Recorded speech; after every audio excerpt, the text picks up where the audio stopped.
Okay, let's see if we can share this on Facebook.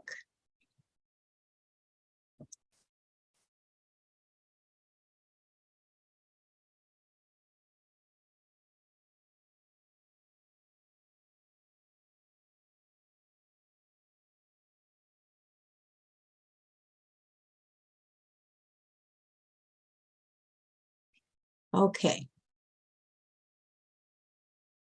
I think yes, got it. All right. Well, one more thing. All right, here we go. Welcome to this segment of A Day of Light and Love. And I'm Jeannie Fritsch, and I'm the host of this event. I like to just kind of revisit what the event is about and who it's for. It's really for everybody. There's something inside of every conversation that anybody and everybody could extract a nugget or two in their own lives. But specifically, the event was put together to bring light and love and hope and the whisper of spirit to individuals who might feel isolated during this time of year. Maybe this time of year is reflecting back to them some kind of deficit in their life, maybe through the death of a relationship or the death of someone close to them. Maybe it's a health challenge that's altered a tradition. Maybe it's career has moved you to a different country or a different state, and you're very aware that you're alone. And sometimes those moments can invite a darkness that is extremely uncomfortable. So I recognize that because I have lived through times like that. And I'm here to help bring the wisdom of leaders from various parts of the country here in the US and the world, and have them offer some nuggets on topics that they've selected to convey a message that reaches your heart or reaches your soul and feeds it something that is not just useful, but is fulfilling. And so this is Dawn Elle Davis. Currently, right now, you're in San Diego. Mm-hmm. Yeah. And I'm going to we are going to talk on becoming your own beloved. That was the theme of your segment that you selected. Mm-hmm. Before we dive into that, would you maybe there are people that are watching this that have never met you before, or maybe they have, but they don't know as much about you as they would like to know. Wisdom doesn't just, wisdom comes from the seeds of experience. Yeah. And so if you can share some of maybe your own self, what you've come through, it will help people maybe better relate to where this wisdom comes from that you're going to offer. Thank you for having me, Jeannie. I'm so happy to be here. This is so special to be here on Christmas and do this. I love this. So yes, Donnell, and just a little bit about me. I am somebody who mentors women in soul-led leadership. And so essentially, it's all about being able to release the past, really see how your trauma, your wounds really served you so that you can be super present and divinely relaxed in this moment of your life, trusting that everything is happening for your greatest alignment so that you can really become a futurist and co-create the reality that you truly desire. And I believe that we have to do that from a place of totality, really accepting all of who we are, which means that we can't leave any part out. So it's really about, coming into that wholeness, that richness, like seeing the different textures of who we are. And just as a little kind of aside, like I started out as a channel. When I first started my business, I used to have a background in corporate America, did all different types of sales, like pharmaceutical sales, real estate stuff. And my soul was always speaking to me of the mystical in life, the shamanic realms and intuition. And I pulled on that thread way back in my 20s, and I started taking classes of how to work with energy and heal and become intuitive. And from that place of taking those classes, really figuring out that I had this gift and this opportunity, this invitation from the divine to read people's energy fields. And I had no idea what it was going to lead to, but I decided to print up business cards years ago as I was a pharmaceutical rep and just put, intuitive healing sessions. And that's literally how I started my business, was on the side doing these intuitive healing sessions. And then the cards finding that they're, getting in the hands of the right people. And I had like different therapists who found me and were referring clients to me. And so I built my business on the side from that. And for the first few years of my practice, it was just doing intuitive healing sessions. So I've done thousands of readings, worked with so many different people on so many different types of things. And that's how I became adept at reading the soul versus the ego, because there's such a difference, of discerning of like, okay, where is this coming from? What's the highest path for there's always what the ego wants. And then there's what the soul is dictating. And so from all those thousands of readings, deciding that I really wanted to step into a role of helping people lead from that place. And then I morphed more into coaching and then teaching and all of that kind of stuff. And my life has been, this beautiful, it's given me ample experiences to really learn how to lead from my own soul. It's not just, it's funny, when I first started doing readings, I didn't even know what I was really getting into. I didn't even know. At first, it was just like, I have this gift and this is so fun. And I just want to exchange and do this. And then I was initiated onto a path of learning how to connect with my own soul and spirit and see the cues and all the messages in life of how it was trying to guide and lead me, and realizing that I had created my life from my wounding. I wasn't creating it from my heart. It was based on what I thought I should be. It was based on my trauma from my early childhood and thinking I had to be this certain type of person. And, waking up, as we all do at some point, hopefully, and realizing, oh my gosh, I created this life, this foundation based on the wrong things. A complete disruption process of having to let all that go and find out, who am I really? What is my essence? What are these soul essences that want to guide and lead me to be the person that I want to be? And that playing out in the background of doing this spiritual work really helped me become an embodied leader, because a lot of the work that I do is about embodiment. It's not just about, once you hear the voice of your soul, yes, that's great. But what do you do? And how can you start to lead from that place and really trust that your body is a big part of this process? So that's the kind of work that I do. And it's, I find myself working with so many people that have on paper incredible lives, but they're not fulfilled and they're lacking the meaning and the connection that they truly desire. And so that's where I come in and start. That's so cool. You used the phrase divinely relaxed when you first started to speak. And I've never actually heard those two words put together before. And it really commanded my attention.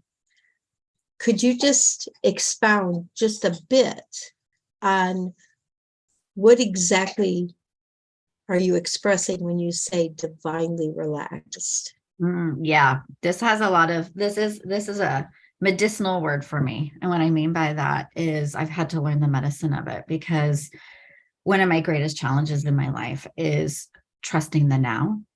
I just naturally always want a future, but part of futuring is you have to be present. And it's trusting that you can relax because you're held by the divine.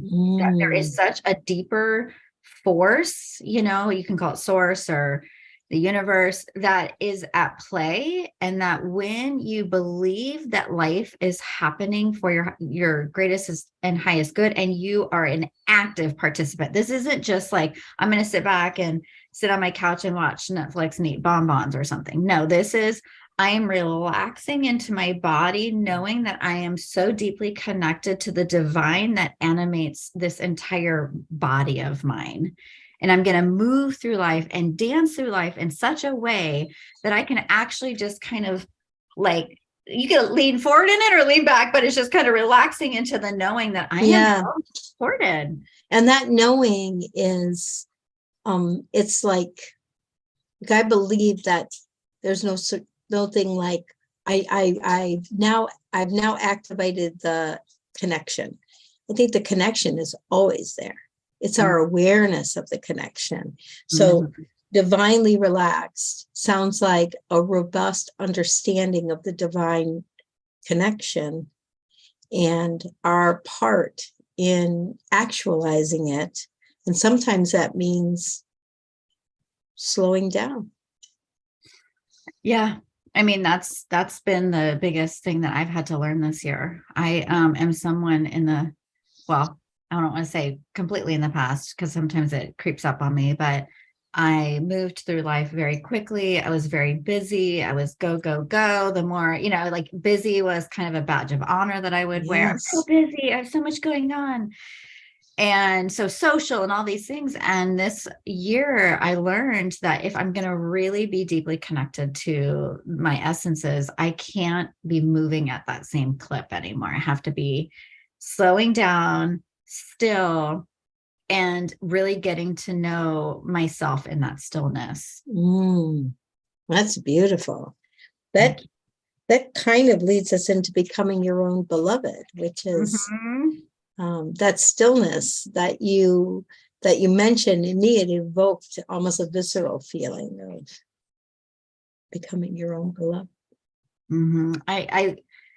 This is something that I help my clients work on, but it's something it's been my life journey, because I think we're so taught to look outside of ourselves for validation of who we are and if we're loved, if we're accepted, if we're liked. And it's part of being human. We all want the connection and we all want that. But I have felt for myself, until I truly came into my own being and started to love not just the pretty parts, but all the other parts too, that I didn't know what it was like to be in myself before. It was a concept of the mind.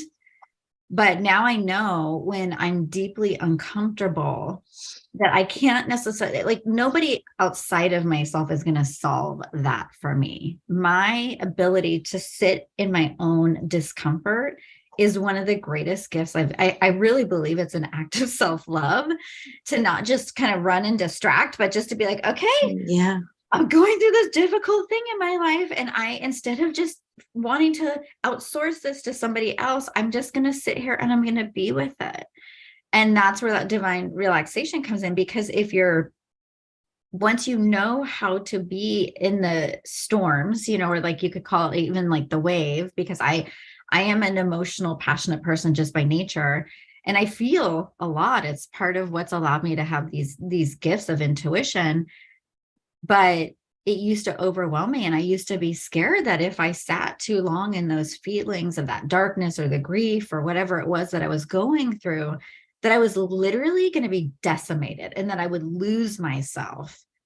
And I found quite the opposite. I found this like sweet, loving grace that wrapped its arms around me energetically and allowed me to feel, wait a second, I have me. I have my connection to source. I'm going to be okay. This life is challenging sometimes.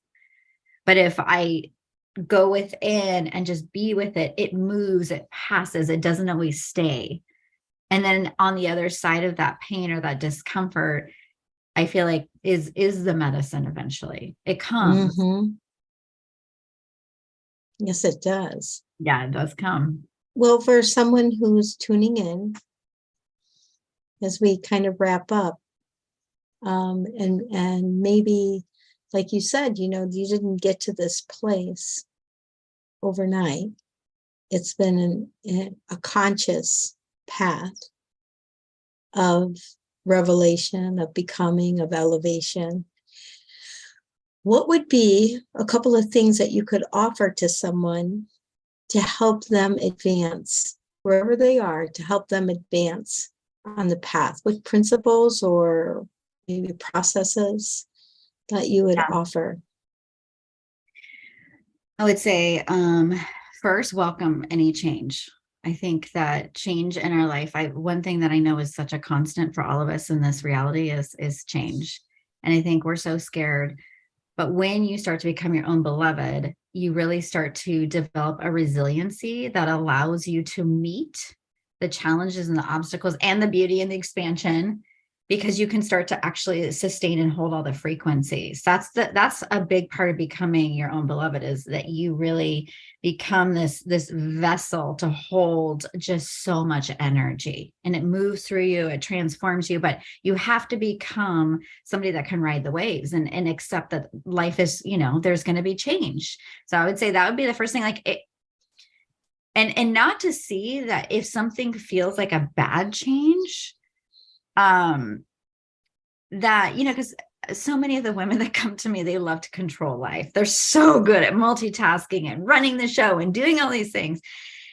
And surrender is not a fun word in their vocabulary. And it's something that I kind of insert and invite into their lives and say, and I have had to surrender so many times when I'm in the big changes of my life, because I don't know that version of me yet.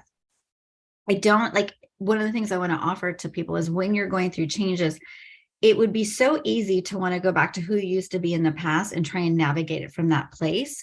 But there's a mystery, and there's almost like you're going into dark terrain. I don't mean like dark as evil. I mean dark as in you are in this beautiful womb of creation, where if you can relax into it, it's almost like when you're on a roller coaster and you're trying to, you're about to go down on the roller coaster and you're holding on for dear life. No, but if you just kind of let your body relax, you move through things, right? And then when you're surrendering and when you're in that change process, you can access your, this higher self, this future self part of you that actually has already gone through this. So you may not know in the present moment, who am I going to be on the other side of this? But there is a version of you. And if you could get into that stillness and that quiet when the change is happening, and start to access how you want to feel in the future, that future version of you is going to help give you the subtle kind of feeling of how you can start to navigate. And support. I've had my future self whisper in my ear so many times, you've got this, you're going to be okay. Absolutely. You're going to get through this, trust this process. I remember when I left my former, and it was one of the, anybody that's going through a big shift and change, when I left, it was a really big decision to make, because I had, my 2 daughters, and I had to follow my soul and my heart. And there was that part of me that was like, am I going to ruin their lives? Is this going to be, terrible for them? Like, what's going to happen? And I remember so clearly my future self, I could feel her in the stillness of my being when I was meditating, or when I was really crying. She'd whisper in my ear and she'd be like, keep going. What's on the other side of this is absolutely beautiful. And, as I sit here today, years later from that experience, I can actually say, now I am her. I am that version now, spending, time with my beloved and our family together, and, kind of whispering in the ear of my past self and saying, you're going to have the beauty that you desire. You're going to have that family that you truly want. You just have to give it time. So that's the other thing, is most of us aren't very patient. Myself included. And when you're going through the changes and the challenges, trust the divine orchestration that's happening in the quantum field that you can't see, that you don't know. Because, when the changes feel like they're not going in the direction that you desire, I want you to really get curious about that part of you that thinks that maybe has a story that things don't go your way, or that you're not going to get what you deserve or you really want in this life. And I really want you to start to question that lack consciousness that lives in you, because that's the part of you that is your past. It's your inner child that's like, oh my God, this isn't going to work out, but it's not true. And really into the energy of if I'm patient and I relax into this, I get to trust that it's going to be this or better. That there's some things happening that I can't yet see, right? Because we can't always see everything until we look backwards. But if I just stay present in my body and don't resist this, because that's what we want to do. We want to resist what we don't like to see or what's happening in our reality that we're like, ugh, this. Or we don't understand. And we don't understand. Yeah. And that's, I made a practice of trying to resist things in the past because I was like, I don't like this. I want to bypass it. This doesn't feel good to me. And now I'm kind of like, well, my limited mind logically can't figure this out. So I'm going to stop trying to figure this out. I'm going to go back into my relaxation, be my patience, and trust that this is being orchestrated in a more beautiful way than I could ever even imagine. And stay alert and aware in that process. Like you say, Netflix and bonbons isn't a strategy for creating that new level of being. There is, like I like to say, faith has feet. There is an action component. But I, like you, I think at one point in my life, there was a frenetic action. There was so much activity. It wasn't from a place of calm and relaxation and trusting. The trust wasn't there. I thought I had to do it all. I didn't understand that all wasn't my responsibility, and yet my responsibility was all. Yeah. Oh, that's big. Yeah. I mean, that's the thing is I have oftentimes found myself I was just in it recently trying to figure out, okay, how do I make this happen or do this? And and then I start to feel myself become anxious. You become, go to the mental and the emotional instead of zooming out and staying out here looking at things. And and like you said, trusting. And I find now when I want to take action, how you said faith has feet and faith in action, it's more of, okay, how can I find ways to get still and present? Maybe I need more meditation. Maybe I need more walks, in nature. Things that don't make me move away from myself, but actually bring me more towards myself. Right. Because the answer comes then for the next action. It's interesting. Yep. Yeah. It's that intuitive piece where you get like the next. It's in the quiet. It's in the quiet and the calm. Yeah. And the slowing down. Yeah. And it's not always, right now I'm really being tested in a lot of ways. And it's interesting because I don't have, as intuitive as I am, I don't always, obviously I can help other people with certain things, but I can't always see the full path ahead of how it's going to happen for myself, which everybody, has this. And really, it's funny because I have this desire to know, because it's one of my gifts. Like if there's a puzzle for somebody else, I can find the missing puzzle piece and solve it for them. But for my own self, I can't do that. And so it's really like surrendering. And yet you are doing it. Yeah, true. Even for your clients that you assist in that way, it's not a one and done.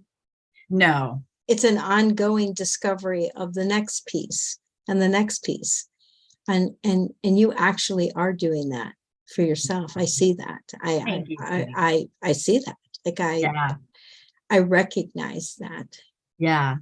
Well, what I was going to say is, it's not one thing to look out for our listeners is it's not always a knowing of something. It's a lot of times it's a feeling, right? It's a feeling. And that's how I know I'm on the right path in my life with some of the things that I'm working on, because the feeling of peace, and excitement and joy tells me that future that I'm moving towards is incredible. It's absolutely incredible. And that you're lined up in the magnet, in being magnetized to it. It's drawing. There's not this resistance in the way. Yes. For me, I can get too involved, overly involved mentally. And when that occurs, I catch myself and I zoom out, because I know that the mental will not produce the results that the spiritual offers us. Yeah. And I think our mental capacity is so much tied into the past of what we know. Absolutely. And it's an important thing because it's a navigator. Mm-hmm. But it's a navigator from, it's like someone who's drawn a map, are they called cartologists maybe? I don't know. Yeah. I think something like that. Yeah, but someone's drawn a map. Well, you draw a map based on the islands that you've seen. You're out there as a explorer, right? So you're right. It's a reference and it's a navigator. But in terms of putting something there, that's there, but you want to arrive to it, like putting a path there. There's always a delicious unfolding along the way of the path. But at the same time, there's little clues that arrive. Mm-hmm. There's little, intuitions. There's little signs that show up. And I think in the quietness is when we can recognize. We can recognize them when they show up. And they therefore become the quiet becomes the shortcut. Yes. I love that. Yes, exactly. The quiet becomes a shortcut. Yeah. And if you could trust that that's the going inwards and really, because that's where the beloved part comes in. When you see yourself as, your best friend, your own lover, that's how you start to want to spend time with yourself, not just because you're moving through life, but like quality time. You start to enjoy your own company. And that's when you do get all those downloads and information and also become this magnetic force. Like you helped me in between, when I left my former, there's a whole year I was single and working on all these things. And you helped me so much to just always go within myself. Jeannie, I've mentored with Jeannie in the past. And that was one of the biggest things, is all the time that I spent just really getting to like date myself and be with myself. And in every area of our life, it's not just to have a romantic partner, but it's really to how are we going to show up in our business if we don't know how to resource our own wisdom. Yeah. Or even a career, some people are on this dedicated path and it just doesn't feel right. And there's this anxiousness over how do they create something new that feels right. It shows up in a lot of different ways. Mm-hmm. And the embodiment of calm and knowing that I see in you today is exceptional. I just want to acknowledge that. I really want to acknowledge that. But we could go into this whole conversation around that, but unfortunately, we're beyond our time up. And I really appreciate all that you offered and how authentically you show up. That's embodiment, when you're just authentically who you are. You own all of it, the gifts, the foibles, the